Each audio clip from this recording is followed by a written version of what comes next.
മാ കശ്ചിത് ദുഃഖഭാഗ് ഭവേത്. ഓം ശാന്തി ശാന്തി ശാന്തി. എല്ലാവർക്കും നമസ്കാരം. കുറച്ച് ദിവസങ്ങളായി നമ്മള് ഹിന്ദു ധർമ്മ പരിചയം ക്ലാസ് നടത്തിയിട്ട്, പക്ഷെ ആ സമയത്ത് നമ്മളുടെ രാമായണ മാസത്തിലെ രാമായണ പാരായണം ഉള്ളത് കൊണ്ട് അത് നമ്മൾ തുടർന്ന് അതങ്ങനെ തന്നെ പോയിക്കൊണ്ടിരുന്നു. എന്നാലും നമ്മൾ ഒരു വിഷയമായിട്ട് ഇങ്ങനെ തുടർന്നു വരികയായിരുന്നല്ലോ. അപ്പൊ ആ വിഷയം നമ്മളുടെ അതിന്റെ കണ്ടിന്യൂവേഷൻ ഇപ്പോ ഓർമ്മയുണ്ടാവോ എന്നറിയില്ല.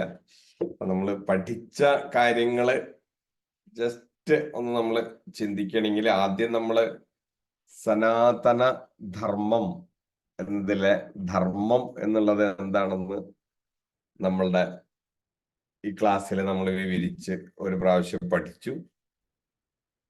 അതിനുശേഷം നമ്മള് സനാതന ധർമ്മത്തെ നമുക്ക് പഠിപ്പിച്ചു തരുന്ന, അല്ലെങ്കിൽ നമുക്ക് അതിനെ പരിചയപ്പെടുത്തി തരുന്ന നമ്മളുടെ വേദങ്ങൾ, അതിനെക്കുറിച്ച് നോക്കി. ചതുർവേദങ്ങള്. അപ്പൊ അതിലെ ഓരോ വേദത്തിലും സാമാന്യമായിട്ടുള്ള ഒരു വിവരണം. വേദം പഠിക്കാൻ നമുക്ക് സമയമില്ല, പക്ഷെ അതിൽ ഓരോ വേദത്തിലും എത്ര മന്ത്രങ്ങളുണ്ട്, അത് അതിലെ പ്രധാനമായിട്ടും എന്താണ് അതിൽ പ്രതിപാദിച്ചിട്ടുള്ളത്, അങ്ങനെയുള്ള കാര്യങ്ങളൊക്കെ നമ്മൾ നോക്കി. അതിനുശേഷം വേദങ്ങൾക്ക് ശേഷം നമ്മളെ വേദാംഗങ്ങള് അല്ലെ, വേദങ്ങള് ഋഗ്വേദം, യജുർവേദം, സാമവേദം, അഥർവവേദം. ആ 4 വേദങ്ങളെ കുറിച്ച് നോക്കിയതിന് ശേഷം വേദാംഗങ്ങൾ ശിക്ഷ, കൽപ്പം, വ്യാകരണം, നിരുക്തം, ഛന്ദസ്, ജ്യോതിഷം, ഇങ്ങനെയുള്ള 6 വേദാംഗങ്ങളെ കുറിച്ചിട്ട് നമ്മള് പരിചയപ്പെട്ടു. അപ്പൊ വേദപരിചയം, പിന്നെ വേദാംഗങ്ങളെ കുറിച്ചുള്ള ഒരു പരിചയം, പിന്നെ ഉപവേദങ്ങൾ, അതായിരുന്നു നമ്മൾ നോക്കിക്കൊണ്ടിരുന്നത്. ഉപവേദങ്ങളിൽ തന്നെ നമ്മള് ചില വേദങ്ങളെ കുറിച്ച്, ചില ഉപവേദങ്ങളെ കുറിച്ച് നമ്മള് ഡീറ്റെയിൽ ആയിട്ട് നോക്കി. അതായത് ആയുർവേദം, പിന്നെ ആയുർവേദത്തിലുള്ള പ്രധാന ഗ്രന്ഥങ്ങള്, ആയുർവേദത്തിന്റെ ഒരു സാമാന്യ പരിചയം, അതാണ് നമ്മൾ നടത്തിക്കൊണ്ടിരുന്നിരുന്നത്. അത് നടത്തിക്കൊണ്ടിരുന്നപ്പോഴാണ് നമ്മള് പതുക്കനെ കുറച്ച് രാമായണ പാരായണത്തിലേക്ക് നമ്മൾ കുറച്ച് ദിവസങ്ങള് മാറിയത്. അപ്പൊ ഇനി അതിലുള്ള ഓരോ ഉപവേദങ്ങളിൽ, ഇപ്പൊ ആയുർവേദത്തിനെ കുറിച്ചിട്ടാണല്ലോ നമ്മൾ പരിചയപ്പെട്ടുകൊണ്ടിരുന്നിരുന്നത്. ആയുർവേദം ഇന്നും വളരെയധികം പ്രചാരത്തിലുള്ള ഒരു ശാസ്ത്രമാണ് അല്ലെ. ആയുർവേദവും ആയുർവേദത്തിന്റെ ചികിത്സയും ഒക്കെ ഇന്നും വളരെ പ്രചാരത്തിലുണ്ട്. അപ്പൊ ആയുഹു വേദഹ എന്നാണ് അതിന്റെ ആ പദത്തിന്റെ തന്നെ അർത്ഥം. ആയുസ്സിന്റെ അറിവ്, ലൈഫ് നോളേജ് എന്നാണ് ശരിക്കും ആയുർവേദം എന്ന് പറഞ്ഞാല്. ആയുർവേദം എന്ന് പറഞ്ഞാൽ അത് മെഡിസിൻ അല്ല ശരിക്കും പ്രാധാന്യം. മെഡിസിൻ ഒക്കെ അത് രോഗം വന്നു കഴിഞ്ഞാൽ പിന്നെ നമ്മൾ ചെയ്യുന്നതാണ് അല്ലെ. പക്ഷെ ആയുർവേദത്തിലെ ആയുഹു, ആയുഹു എന്ന് വെച്ചാൽ നമ്മളുടെ ജീവിതം, നമ്മുടെ ആയുസ്. വേദഹ എന്ന് വെച്ചാൽ വിജ്ഞാനം, അറിവ്. അപ്പൊ നമ്മളുടെ ആയുസ്സിനെ കുറിച്ചുള്ള അറിവിനെയാണ് നമ്മൾ എന്തെന്ന് പറയുന്നത്? ആയുർവേദം. ആ പദത്തിന്റെ തന്നെ അർത്ഥം അതാണ്, ആയുഹു വേദ, ആയുർവേദ എന്നാണ്. അപ്പൊ അത് നമ്മള്, എനിക്ക് തോന്നുന്നു ഒരു 90% ആളുകൾക്കും അതിന്റെ അർത്ഥം പോലും അറിയില്ല.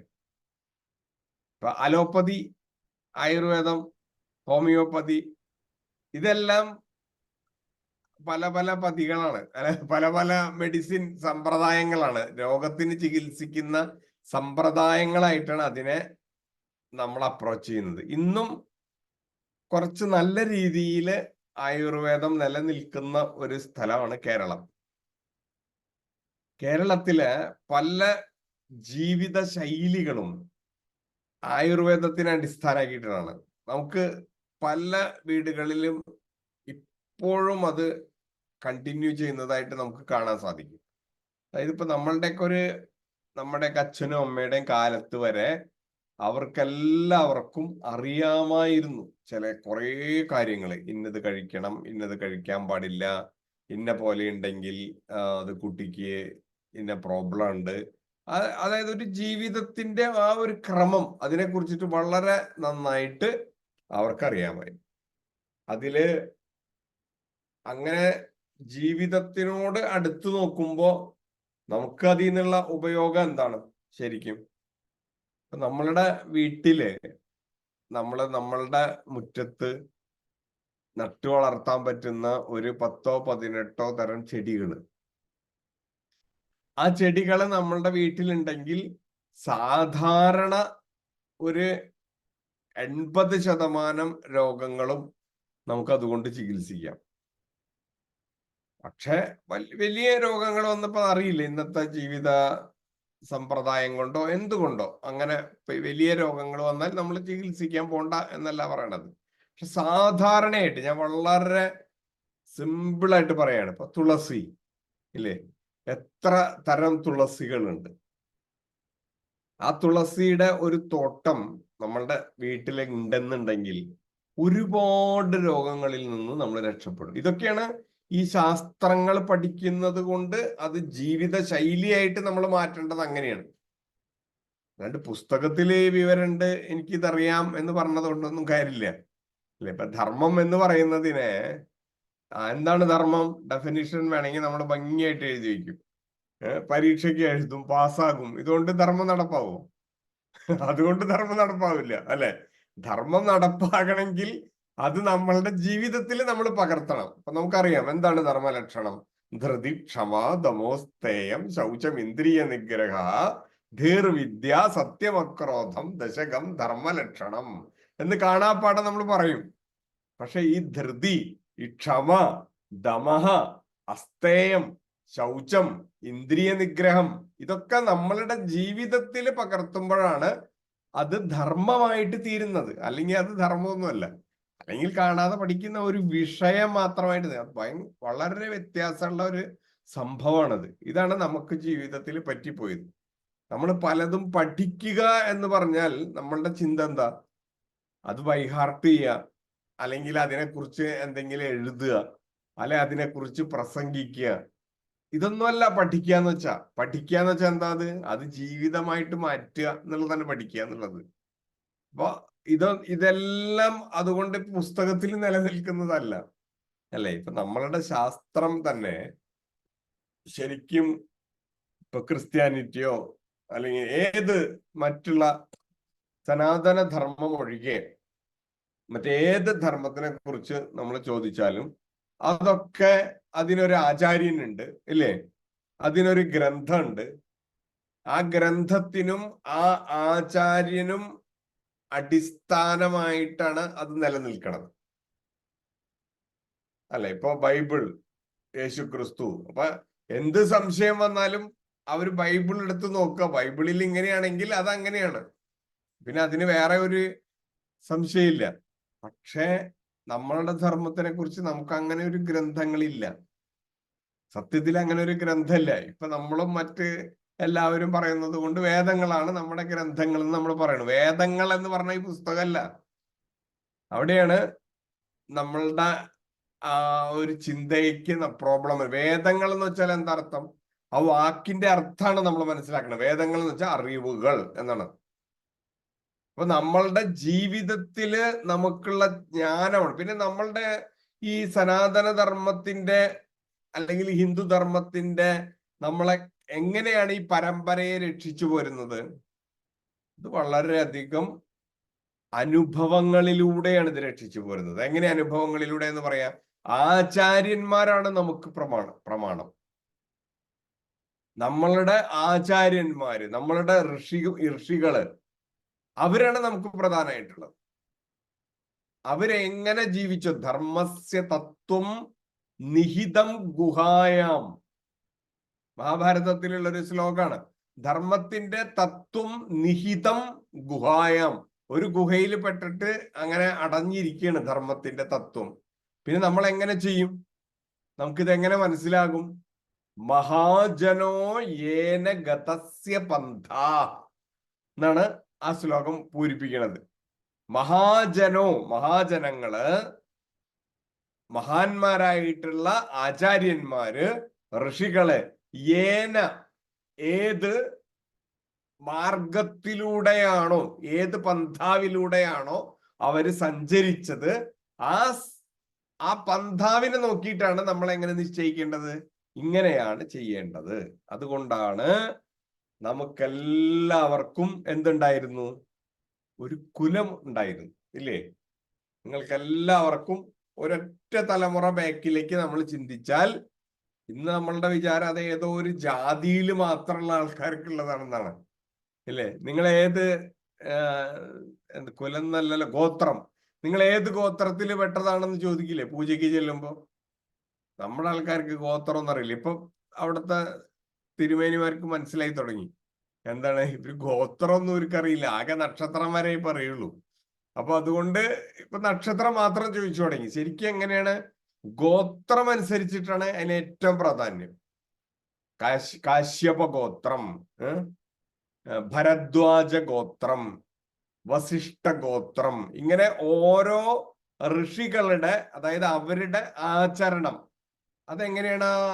ഒരു ഋഷിക്ക് ഒരു തരത്തിൽ ആചരണം ഉണ്ടാവുക, കാലദേശങ്ങൾക്ക് അനുസൃതമായിട്ട് ഇത് മാറും, ഇല്ലേ? അമേരിക്കയില് നിങ്ങളെല്ലാവരും അമേരിക്കയിലാണ്. ഞാൻ ഇവിടെ ചെയ്യണ കാര്യങ്ങളൊക്കെ അതേപോലെ നിങ്ങൾ അവിടെ ചെയ്യണം എന്ന് പറഞ്ഞാൽ നടക്കുമോ? ഇല്ല. കാലദേശങ്ങൾക്കനുസരിച്ചാണ് ചെയ്യേണ്ടത്. അപ്പൊ അവിടെ ഒരു പൂജയ്ക്ക് ദർഭ അത്യാവശ്യമാണെന്ന് പറഞ്ഞാൽ എവിടുന്ന ദർഭ കിട്ടുക? നമ്മൾ ആവശ്യമില്ലാത്ത കാര്യങ്ങളുടെ പിന്നാലെ പോകുമ്പോഴാണ് നമുക്ക് പ്രോബ്ലങ്ങൾ വരുന്നത്. നമ്മൾ എന്താ ചെയ്യേണ്ടത്? അവിടെ ആ കാലാവസ്ഥക്ക് അനുയോജ്യമായിട്ട് നമുക്ക് ചെയ്യാൻ പറ്റുന്ന കാര്യങ്ങളെ, പക്ഷെ നമുക്ക് തന്നെ അത് നിശ്ചയിക്കാൻ ബുദ്ധിമുട്ടാണ്. എന്തുകൊണ്ടാണ്? പലരും പലതായിട്ട് പോകും, പലരും ചിന്തിക്കുമ്പോൾ. അപ്പൊ അതുകൊണ്ടാണ് നല്ല അനുഷ്ഠാനമുള്ള ഒരാചാര്യൻ, അയാൾ ചിന്തിക്കുന്ന ആ മാർഗത്തിലൂടെ നമുക്കെല്ലാവർക്കും അതിനെ അനുകരിക്കാനായിട്ട് സാധിക്കും. അപ്പോ കാലത്തിനനുസരിച്ച് സങ്കല്പം പറയുമ്പോൾ പോലും മാറ്റാണ്, അല്ലെ? നമ്മളിപ്പോ ഇവിടെയാണെങ്കിൽ എന്താ പറയാ, ക്രൗഞ്ചദ്വീപേ ഭരതവർഷേ, ഈ മേരോഹോ ദക്ഷിണേ പാർശ്വേ. അമേരിക്ക മേരുവിന്റെ ദക്ഷിണ പാർശ്വത്തിലാണോ കിടക്കണേ? അത് ക്രൗഞ്ചദ്വീപാണോ? ക്രൗഞ്ചദ്വീപ് അല്ല അത്. അപ്പൊ ഈ സങ്കല്പം അവിടെ പറഞ്ഞിട്ട് എന്താ കാര്യം? അവിടെ പറയുമ്പോ സങ്കല്പത്തിന് വളരെയധികം പ്രാധാന്യമുണ്ട്. സങ്കല്പത്തിനനുസരിച്ചിട്ടാണ് അതിന്റെ ഫലം വരുന്നത്, ഇല്ലേ? നിങ്ങൾക്ക് എന്തിനു വേണ്ടിയിട്ടും ചെയ്യാം ഒരു കാര്യം. ഒരാള് നിത്യമായിട്ട് സന്ധ്യാവന്ദനം ചെയ്യുന്നു എന്ന് വിചാരിക്കും. വേദത്തിൽ തന്നെയുണ്ട് ആ ചർച്ച. സന്ധ്യാവന്ദനം എന്ന് പറഞ്ഞാൽ നിത്യകർമ്മമാണ്. രണ്ടു തരത്തിലുള്ള കർമ്മങ്ങളുണ്ട്, നിത്യകർമ്മവും നൈമിത്തിക കർമ്മവും. പിന്നെയുണ്ട് ഒന്നും കൂടി, പ്രായശ്ചിത്തം എന്ന് പറയുന്നത്. അപ്പൊ നിത്യകർമ്മത്തിൽ പെടുന്ന സന്ധ്യാവന്ദനം, അതിനെക്കുറിച്ചുള്ള ചർച്ചയില് നിത്യകർമ്മ ഇത് ചെയ്താൽ എന്താ ഗുണം?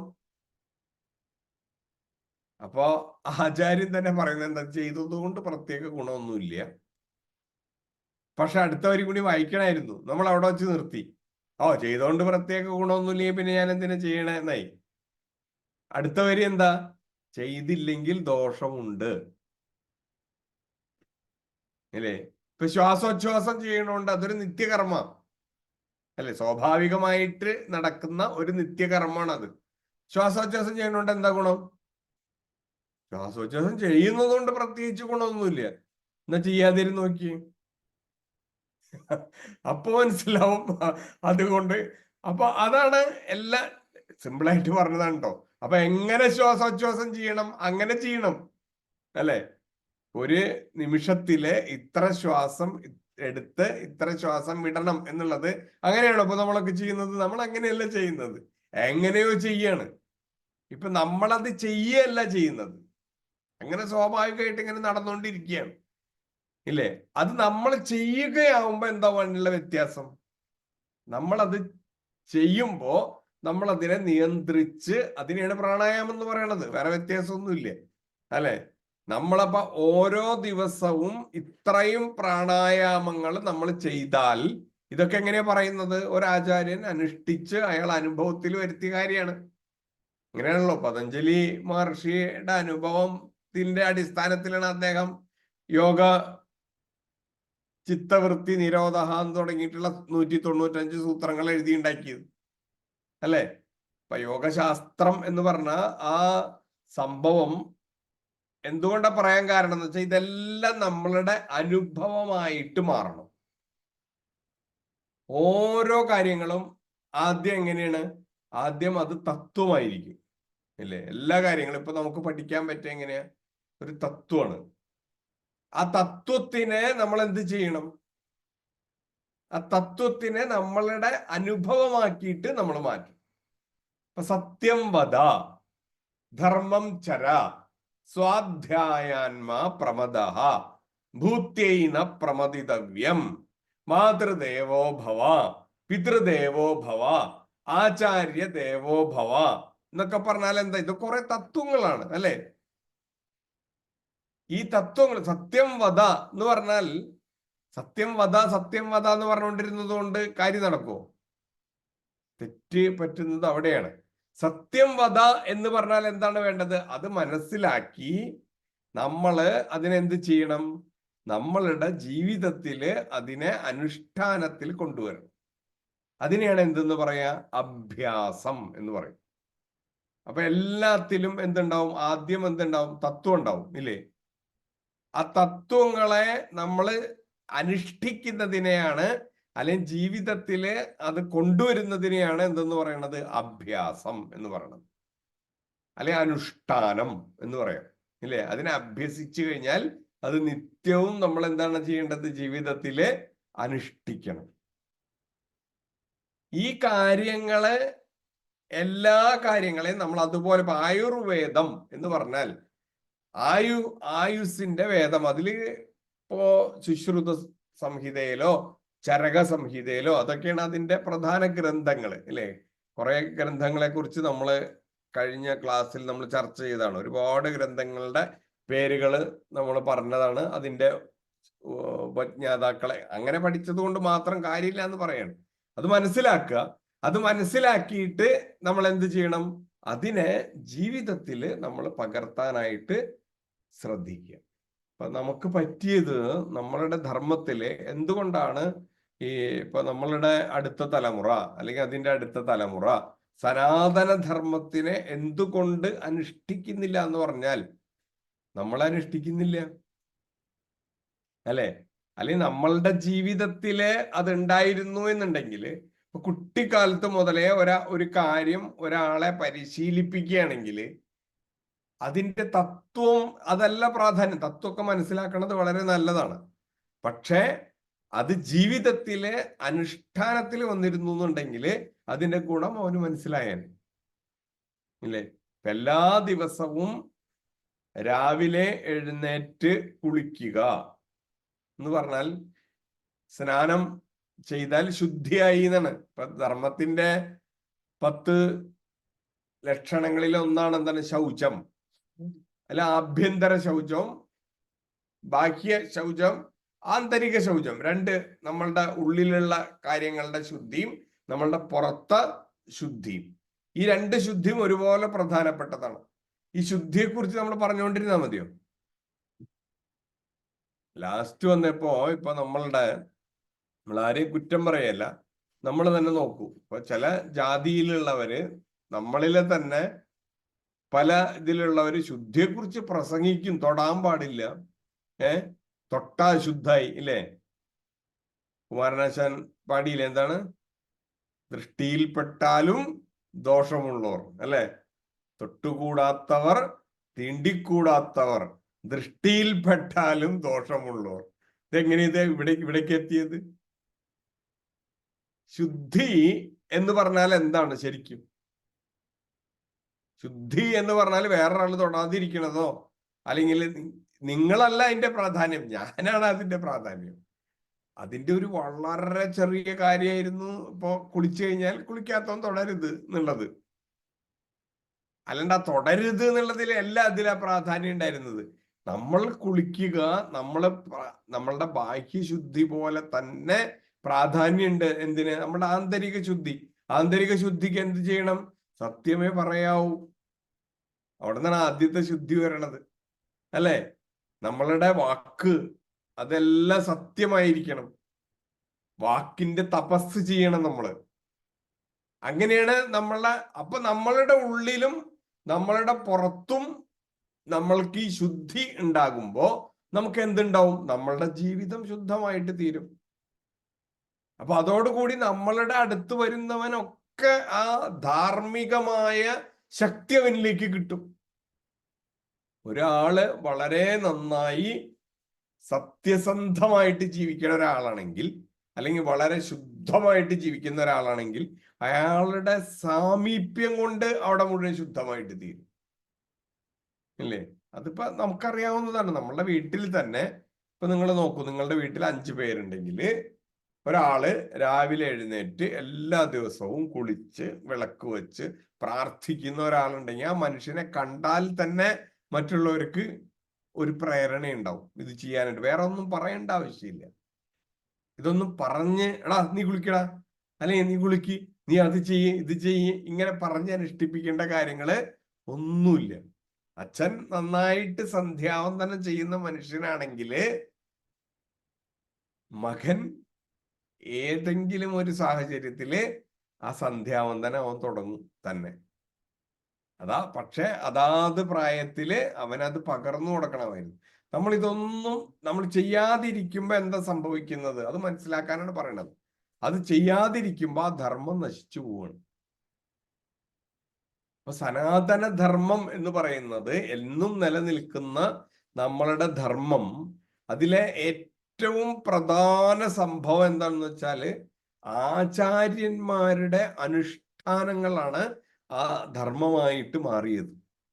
അതാണ് നോക്കേണ്ടത് നമ്മള്. വേദത്തിലുണ്ടോ, അവിടെയുണ്ടോ, ഇവിടെയുണ്ടോ എന്നല്ല. അവിടെയൊക്കെ ഉണ്ട്. അവിടെയൊക്കെ എങ്ങനെ ഉണ്ടായിരുന്നത്?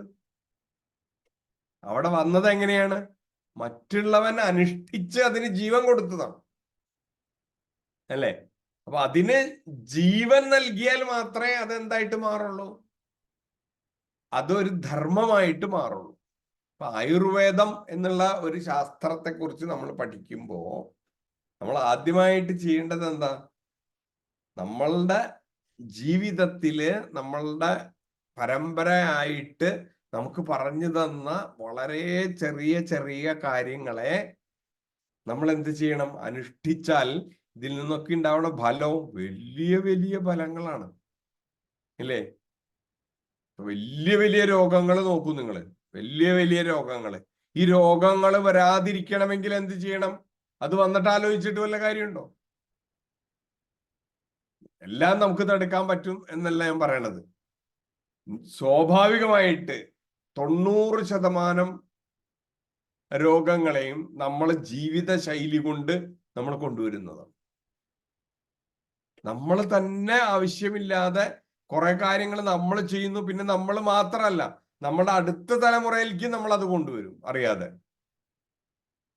നമ്മളത് ചെയ്യുന്നു, അത് കഴിഞ്ഞ് നമ്മൾ അടുത്ത തലമുറയ്ക്കും ചെയ്യുന്നു. അപ്പൊ ഞാൻ ഈ പറയുന്നത് എന്തിനാണെന്ന് വെച്ചാൽ നമ്മൾ ഈ പഠിക്കുന്ന കാര്യങ്ങൾ ഇപ്പൊ ആയുർവേദത്തിനെ കുറിച്ച് ആരൊക്കെയാണ്? ശുശ്രുതൻ, ചരകൻ, അതുപോലെ ആത്രേയൻ, ഇങ്ങനെ കുറെ മഹർഷിമാരെ കുറിച്ചും കുറെ പരമ്പരകളെ കുറിച്ചൊക്കെ നമ്മൾ മനസ്സിലാക്കി. അപ്പൊ അത് മനസ്സിലാക്കിയതിന് ശേഷം നമ്മൾ എന്താ ചെയ്യേണ്ടത്? നമ്മളുടെ ജീവിതത്തിൽ ഇതിനെ എങ്ങനെ നമുക്ക് പ്രാക്ടിക്കലായിട്ട് കൊണ്ടുവരാം?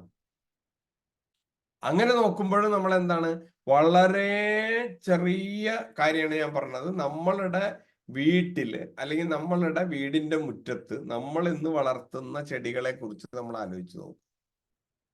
ഇന്ന് പല ആൾക്കാരുടെ വീടിന്റെ മുമ്പിലും വലിയ വലിയ തോട്ടങ്ങളുണ്ട്, ഇല്ലേ? അവിടെ നിങ്ങൾക്ക് അതിനുള്ള സൗകര്യം ഉണ്ടതുണ്ട്. പലരുടെ വീട്ടിലും ഉണ്ട് തോട്ടങ്ങൾ. ഈ തോട്ടത്തിൽ നമ്മൾ വളർത്തുന്ന ചെടി എന്താ? ഇപ്പൊ ഇന്ത്യയില് പ്രത്യേകിച്ച് കേരളത്തിൽ മുഴുവൻ ഞാൻ കാണുന്നതാണ് ഈ ബോഗൺ വില്ല എന്ന് പറഞ്ഞ ഒരു സാധനം, കടലാസ് ചെടി.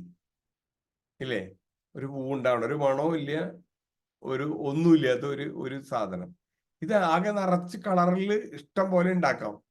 ഈ സാധനമാണ് എല്ലാവരും ഉദ്യാനം എന്ന് പറഞ്ഞിട്ട് എത്ര ആയിരം രൂപ കൊടുത്തിട്ടുണ്ടെന്ന് അറിയോ ഓരോരുത്തരും അവരവരുടെ എന്താ പറയാ ഗാർഡൻ സംരക്ഷിക്കുന്നത്.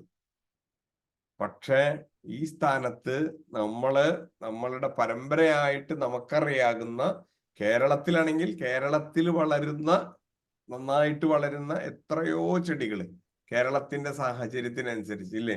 പല സ്ഥലത്തും പല പേരായിരിക്കും, അതുകൊണ്ട് പേര് പറഞ്ഞാൽ ചിലപ്പോൾ നമുക്കറിയില്ല. എന്തെല്ലാം ചെടികളുണ്ട് അങ്ങനെ ഇല്ലേ? അതുകൊണ്ടാണ് അതിനെ ഒരു ആചാരമാക്കിയിട്ട് നമുക്കൊക്കെ ഇല്ലേ, നമ്മള് ശിവോതി വയ്ക്കുക എന്ന് പറഞ്ഞ ഞങ്ങളുടെ നാട്ടിലൊക്കെ ഒരു പരിപാടി ഉണ്ട്. അതായത് 10 ഭഗവതിയെ ആരാധിക്കുകയാണ് വീട്ടില്. അപ്പൊ എങ്ങനെയാ ഭഗവതിയെ ആരാധിക്കുക? അതിൽ ഏറ്റവും പ്രധാനമായ കാര്യം 10 ചെടികളുടെ ദശപുഷ്പം എന്നുള്ളതിന്റെ പേര്. ഈ ദശപുഷ്പങ്ങള് നമ്മൾ എടുത്തിട്ട് ഈ കർക്കിടക മാസത്തില് അല്ലെങ്കിൽ അത് വയ്ക്കുന്ന സമയത്ത് ഓരോ സ്ഥലത്തും ചിലപ്പോൾ വ്യത്യാസം ഉണ്ടാവാം. ഈ സമയത്ത് നമ്മൾ ഇതെന്തിനാ വയ്ക്കുന്നത്? 10 ദിവസം 10 ദിവസം വയ്ക്കുക മാത്രമല്ല, അതിൽ പ്രത്യേകിച്ച് മുക്കുറ്റി എന്ന് പറയുന്ന ഒരു ചെടി ഉണ്ട്. ആ ചെടിയുടെ അതിന്റെ ഇലയുടെ ചാറെടുത്തിട്ട് നമ്മളുടെ തിലകം ചേർത്ത് വരും. എന്തോ ഒരു ഔഷധ ഗുണമുള്ള ഒരു സംഭവമാണെന്നറിയോ ചെയ്യണത്. വില്ലുവം അല്ലെങ്കിൽ തുളസി, ഇതൊക്കെ നമുക്ക് എല്ലാവർക്കും നമ്മളുടെ തലമുറക്കെങ്കിലും അതൊക്കെ അറിയാം ഇല്ലേ? ഈ ചെടികളെ കുറിച്ചൊക്കെ നമുക്കറിയാം. സാധാരണയായിട്ട് എല്ലാ വീട്ടിലുള്ള കുറെ സാധനങ്ങൾ, കുറുന്തോട്ടി അല്ലെ, അല്ലെങ്കിൽ എന്താ ചെറുള, ഓരോ വൃക്ഷങ്ങളും നിങ്ങൾ നോക്കിക്കോളൂ. ഓരോ നമ്മൾ ശ്രാദ്ധമായിട്ട് ബന്ധമുള്ള ചില വൃക്ഷങ്ങളുണ്ട്. അതായത് നമ്മൾ ശ്രാദ്ധം മുട്ടുമ്പോ അതിന് വേണ്ട ചില സസ്യങ്ങൾ ഇല്ലേ? വിഷ്ണുവിനെ പൂജിക്കുമ്പോ നമ്മൾക്ക് വേണ്ട ചില സസ്യങ്ങൾ, തുളസി. ഈ അടുത്തിടയ്ക്കൊക്കെ ഭയങ്കര ഇവിടെ വലിയ ചർച്ചയായിരുന്നു, എന്താണ് അരളിപ്പൂവ്. അരളിപ്പൂവ് കഴിച്ചാൽ മരിക്കുവോ? ഈ അരളി പൂജിക്കാൻ ആരാ പറഞ്ഞത്? ഈ അരളി എവിടുന്ന വന്നത്? ഒരിക്കലും അങ്ങനെ പാലുള്ള പൂവുകൾ പൂജിക്കാറില്ല. പണ്ട് ഇതിനൊക്കെ നിയമമുണ്ടായിരുന്നു ഇല്ലേ? ദുർഗന്ധമുള്ള പൂക്കള്, പാലുള്ള പൂക്കള്, ഗന്ധമില്ലാത്ത പൂവല്ല എന്നാണ് പറയാൻ. ഈ സാധനം ഇവിടെ ഏതോ ഒരുത്തന്റെ തലയിൽ കെട്ടിയുദിച്ചു. അവൻ ഈ റോഡ് മുഴുവൻ ഈ സാധനം അങ്ങോട്ട് ഉണ്ടാക്കി. ആയിക്കോട്ടെ, റോട്ടിൽ നല്ല ഭംഗിയാണ് ഇത് നിൽക്കണേ കാണാൻ. എന്നിട്ടോ റോട്ടിൽ നിൽക്കുമ്പോൾ ഇതിന് എന്തെങ്കിലും ബിസിനസ് വേണ്ടേ? അപ്പൊ ഇത് പറിച്ചുള്ള അമ്പലത്തിലൊക്കെ കൊണ്ടുകൊടുത്തു. അപ്പൊ ആരോ ഒരു അരളിപ്പൂ കഴിച്ചു, അതിൽ നിന്ന് മരിച്ചില്ല. ഇത് എന്തോ ചർച്ച ഇതിനെ പറ്റി. ശരിക്കും നമ്മൾ എന്താ പൂജിക്കും? ഇപ്പൊ നമ്മളുടെ വീട്ടിലെ ക്ഷേത്രത്തിന് ആരും പറഞ്ഞില്ല കടയിൽ നിന്ന് മേടിച്ചിട്ട് പൂജിക്കാൻ ഇല്ലേ? കടയിൽ നിന്ന് പൂ മേടിച്ചിട്ട് പൂജിക്കേണ്ട യാതൊരു ആവശ്യമില്ല. പ്രത്യേകിച്ച് കേരളത്തിലൊക്കെ ഉണ്ട് ഞാൻ പറയണത്, നിങ്ങളുടെ അവിടുത്തെ സ്ഥിതിയല്ല പറയുന്നത്. ഇവിടെ നമ്മൾ ജീവിക്കുന്ന ഒരു 4 ചെത്തിയും ചെമ്പരത്തിയും അല്ലെങ്കിൽ എന്താ പറയാ തുളസിയും ഇത് വച്ചുപിടിപ്പിക്കാൻ പറ്റാത്തവൻ അവനെന്തിനാ പൂജിക്കാൻ പോണത്? അല്ലെ? ഇപ്പൊ ഈ പ്രകൃതി എന്ന് വെച്ചാൽ ആരാണ്? അതാണ് ദേവി നമ്മളുടെ അല്ലെ? പ്രകൃതി പുരുഷൻ. അതിൽ പ്രകൃതി എന്ന് പറയുന്നതാണ് നമ്മളുടെ ദേവതകൾ. നമ്മൾ ശക്തിയായിട്ട് ആരാധിക്കുന്നതാണ് പ്രകൃതി. അതിനെ ആരാധിക്കുന്നതിനുള്ള ഏറ്റവും നല്ല വഴി എന്താ? ഏറ്റവും എളുപ്പമായി ഏറ്റവും നല്ല വഴി എന്താ? ആ പ്രകൃതിയെ നേരിട്ട് പൂജിക്കുകയാണ്. അപ്പൊ ഒരു 10 സസ്യങ്ങൾ വച്ച് പിടിപ്പിക്കുക എന്നുള്ളതാണ് അതിലേറ്റവും. 10 സസ്യങ്ങളുടെ പൂവ് അതിൽ നിന്ന് അറുത്തെടുത്തോണ്ട് വന്നിട്ട് പൂജിക്കണല്ല. ഒരു ജീവനില്ലാത്ത വിഗ്രഹത്തിന്റെ മുകളിൽ ഇടുന്നതല്ല പൂജ. പൂജ എന്ന് വെച്ചാൽ എന്താണ്? ഇത് നമ്മളുടെ മനസ്സില് ഞാൻ പൂജിക്കുന്നു എന്നുണ്ടാവാനാണ് ഈ പുഷ്പങ്ങൾ ഇടുന്നത് ഇല്ലേ? നിങ്ങൾ എല്ലാ ദേവതകൾക്കും പറഞ്ഞിട്ടുള്ള പുഷ്പങ്ങൾ നോക്കുക. ആ ശാസ്ത്രം തെറ്റൊന്നുമല്ല അല്ലെ? ഇപ്പൊ പാർവതിയെ എങ്ങനെ പൂജിക്കണം? അല്ലെങ്കിൽ ശിവനെ എങ്ങനെ പൂജിക്കണം? വിഷ്ണുവിനെ എങ്ങനെ പൂജിക്കണം? ഗണേശനെ ഇന്ന പുഷ്പങ്ങളാണ് പ്രാധാന്യം. എല്ലാവർക്കും അവരവർക്ക് പറഞ്ഞിട്ടുള്ള പുഷ്പങ്ങൾ നോക്കൂ, എല്ലാ ഔഷധങ്ങളും. ഒരു പുഷ്പം പോലും ഇതിൽ ഔഷധം അല്ലാത്തതില്ല. അതിലോ തുളസിയും വില്ലും ഒക്കെ നമ്മൾ പൂജിക്കുന്നത് എന്താ? പുഷ്പമാണോ പൂജിക്കുന്നത്? അല്ല, ഇലകളാണ് നമ്മൾ എടുക്കുന്നത്. ഇല്ലേ? വില്വാഷ്ടകം എന്ന് പറഞ്ഞിട്ട് കേട്ടിട്ടില്ലേ? ശിവനെ ഈ 101 ഇലകൾ കൊണ്ട് ശിവനെ ആരാധിച്ചാൽ ആ വില്വാഷ്ടകം എന്ന് പറഞ്ഞ 8 ശ്ലോകങ്ങളുണ്ട്. അതിന്റെ പ്രാധാന്യം മുഴുവൻ കൊടുത്തിട്ടുണ്ട് ഈ വില്വത്തിനെ കുറിച്ച് മാത്രം. ഈ തുളസിയെ കുറിച്ച് മാത്രം നമ്മളുടെ ഗ്രന്ഥങ്ങളിലുണ്ട്. ഈ തുളസിയുടെ പ്രാധാന്യം എന്താണ്? നമുക്ക് പറ്റിയത് എന്താണെന്ന് വെച്ചാൽ നമ്മൾ ഇതല്ല പഠിച്ചത്, നമ്മൾ പ്രസംഗിക്കാൻ മാത്രം പഠിച്ചത് അല്ലേ? ഞാൻ നിങ്ങളുടെ അടുത്ത് ഞാൻ പറഞ്ഞിട്ടുണ്ട്, ഞാൻ വിദേശത്ത്, ഞാൻ ന്യൂസിലൻഡിൽ ഒരു പ്രവാസം നടത്തിയപ്പോ ഞാനൊരു വീട്ടിൽ പോയപ്പോ ഞാൻ കണ്ടത്, അവിടെ ന്യൂസിലൻഡിൽ നിങ്ങൾക്ക് അമേരിക്കയിലുള്ളതിനേക്കാൾ കഷ്ടപ്പാടാണ്, തണുപ്പാണ്, അതിനേക്കാൾ കൂടുതൽ തണുപ്പാണ് പല സ്ഥലങ്ങളിലും. പക്ഷെ ഒരു വീടിന്റെ ഉള്ളില് ഒരു ഭാഗം മുഴുവൻ ആ വീട് ഉണ്ടാക്കിയപ്പോ തൊട്ട് അവർ ശ്രദ്ധിക്കുന്നതാണ് അവിടെ തുളസിയുടെ ഒരു ചെറിയ തോട്ടം വീടിന്റെ ഉള്ളിൽ. ആ വീടിന്റെ ഉള്ളിൽ എല്ലാ സമയത്തും നല്ല തുളസിയുടെ ഗന്ധം ഉണ്ടാവും. നമ്മളുടെ വീടുകളിൽ ഉണ്ടായിരുന്നു ഇതൊക്കെ പണ്ട്. കേരളത്തിന്റെ സ്ട്രക്ചറിലുണ്ടായിരുന്നില്ലേ 4 കെട്ടും നടുമുറ്റവും ഒക്കെ? എന്തിനുണ്ടായിരുന്നു? അല്ലേ? നടുമുറ്റത്ത് സാക്ഷാത് വെള്ളം വന്ന് വീഴുന്നതും അവിടെ ചെടി വളർത്താം നമുക്ക് വളരെ ഭംഗിയായിട്ട്, അവിടെ തുളസി വെക്കാം അല്ലെ? ഇതെല്ലാം അലങ്കാരത്തിന് വേണ്ടി മാത്രമല്ല. ഒരു 4 കെട്ടും നടുമുറ്റം ഉണ്ടാക്കുന്നത് ഒരു അലങ്കാരത്തിന് വേണ്ടി മാത്രമല്ല. ഞാൻ പറയുന്നത് സ്ഥാപത്യവേദവും, സ്ഥാപത്യവേദം എന്ന് വെച്ചാൽ വീടുകളൊക്കെ പണിയുന്ന ഈ എന്താ പറയാ ആർക്കിടെക്റ്റ് ഇല്ലേ ഇപ്പോഴത്തെ, അതിന്റെ പണ്ടത്തെ പേരാണ് സ്ഥപതി എന്ന് പറയുന്ന ആള് കൈകാര്യം ചെയ്തിരുന്ന വേദമാണ് സ്ഥാപത്യവേദം എന്നാണ് അതിന്റെ പേര്. ആ സ്ഥാപത്യവേദവും നമ്മളുടെ ആയുർവേദവും തമ്മിൽ പരസ്പരം എത്ര ബന്ധം ഉണ്ടായിരുന്നു. ഇതെല്ലാം ഒരു വീട് പണിയുമ്പോഴൊക്കെ നമ്മൾ ഇത്തിരി ശ്രദ്ധിക്കേണ്ടതാണ് അല്ലേ?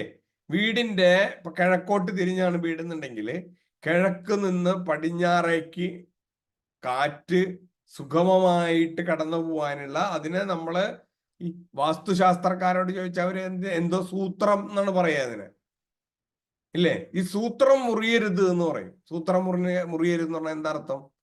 കിഴക്കും പടിഞ്ഞാറും ഒരേ സ്ഥാനത്ത് വാതിലുകൾ ഉണ്ടെങ്കിൽ അവിടെ നിന്ന് കാറ്റ് ഇങ്ങോട്ട് പ്രവേശിച്ചു കഴിഞ്ഞാൽ നേരെ അത് ഒരു മുറിവുമില്ലാതെ നമ്മളുടെ വീട്ടിലൂടെ ആ വായുവിന്റെ സഞ്ചാരം നടന്നുകൊണ്ടിരിക്കും. അപ്പോഴാണ് നമ്മൾ എന്തെന്ന് പറയാ, വായു ഭഗവാന്റെ അനുഗ്രഹം ഉണ്ടാവും ഈ വീടിന് എന്ന് പറയും. വായു ഭഗവാന്റെ അനുഗ്രഹം എന്ന് വെച്ചാൽ ഇതാ, നമ്മൾ എന്ത് ചെയ്യും? നമ്മൾ ആ പോണ വഴിക്ക് ഒരു കക്കൂസ് പണിയും ഇല്ലേ?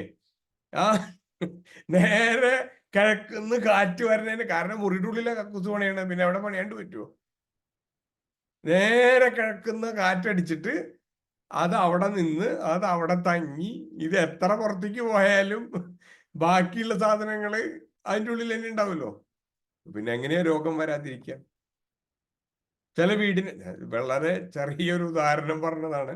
ഇതുപോലെ ഈ സൂത്രം മുറിഞ്ഞു ആ സൂത്രം മുറിഞ്ഞു എന്ന് പറഞ്ഞാൽ ഇതൊന്നും വെറും ആധ്യാത്മികമായ വെറും ചിന്തകൾ മാത്രമല്ല.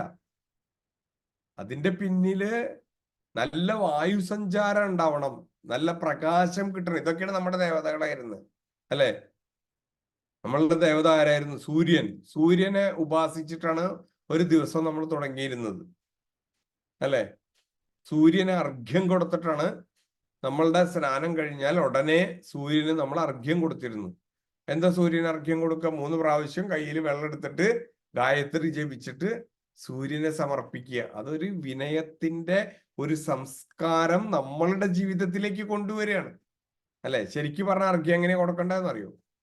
സൂര്യനെ കണ്ടുകൊണ്ടാണ് അർഘ്യം കൊടുക്കേണ്ടത്. അപ്പൊ പണ്ട് എവിടെയാ കുളിക്കുക? കുളിമുറിയെ കുളിച്ച സൂര്യനെ കാണാൻ പറ്റുമോ? ഇല്ല. പുഴകളിൽ കുളിക്കണം, അല്ലെങ്കിലോ കുളങ്ങളിൽ കുളിക്കണം അല്ലെ? ഇതൊക്കെയല്ലേ നമ്മളുടെ വീടുകളിൽ ഉണ്ടായിരുന്നത്. ഇന്നിപ്പോ അതില്ലെങ്കിലും നമ്മൾ എന്തിനാണ് അർഘ്യം കൊടുക്കുന്ന സംസ്കാരം നമ്മളെ നിലനിർത്തുമ്പോൾ നമുക്കത് ഓർമ്മയുണ്ടാവും ഈ സംഭവങ്ങൾ.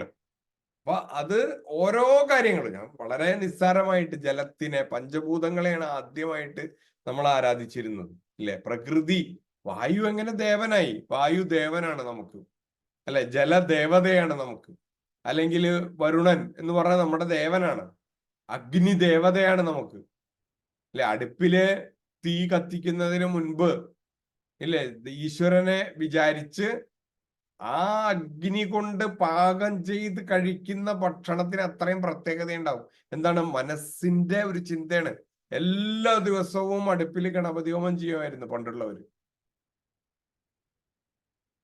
അതിന് വലിയ കുറെ ദ്രവ്യങ്ങൾ, ഇതൊക്കെ മനുഷ്യന് ചെയ്യാൻ പറ്റാത്ത നിലയിലേക്ക് ഇതിനെ വളർത്തിയത് ഒരു പൗരോഹിത്യ. നമ്മൾ ആരെയും കുറ്റം പറയണ്ട, കുറ്റം പറയാനല്ല പറയുന്നത്.